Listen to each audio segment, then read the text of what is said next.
Talk to me a little bit about why you wrote that book.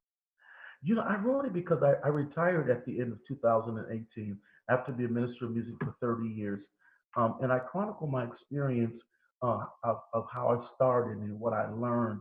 And I just talk about the importance of having a relationship that is so uh, incredibly bonded in ministry and being able to understand that pastors and ministers of music need to be in a marriage of sorts if they're going to maximize ministry.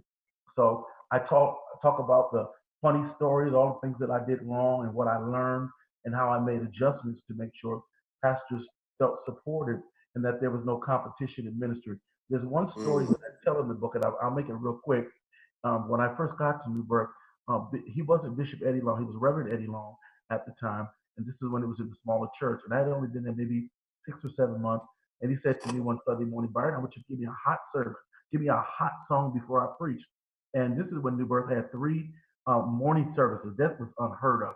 That's when you knew you're in a mega church if you had multiple services. And so, I told him, good, I got you, I got you.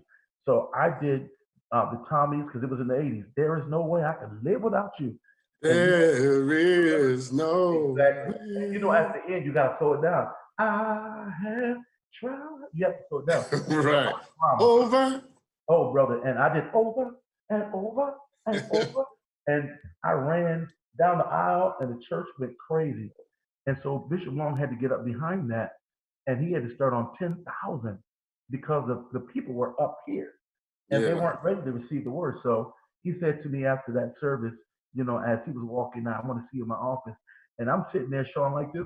Thank you, Jesus, that you used me today. Hallelujah. Thank you, God. I just thank you, God. And I went to his office and he said, come in. And he looked up at me and said, if you ever do that to me again, I'll fire you.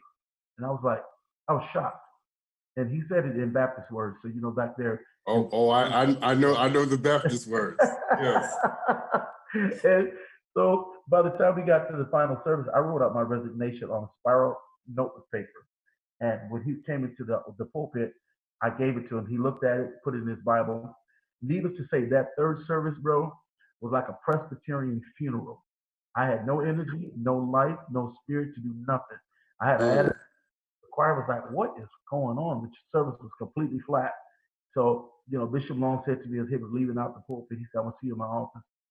So this time I was like ready. I was like, Kong Fooey, let's go. I'm ready to fight. And he said to me when I got in his office, he said, Byron, I owe you an apology because you know what? You gave me what you thought I was asking for. And that's not what I wanted. What I meant was, and I was like, oh, I didn't know that because I come from the Pentecostal background. You come from the Baptist background. But I found out when we have the right communication and the right dialogue and have the right understanding, then I can give you exactly what you want. But I'm not a mind reader. So this book is a how to really exist together and understand one another, respect one another.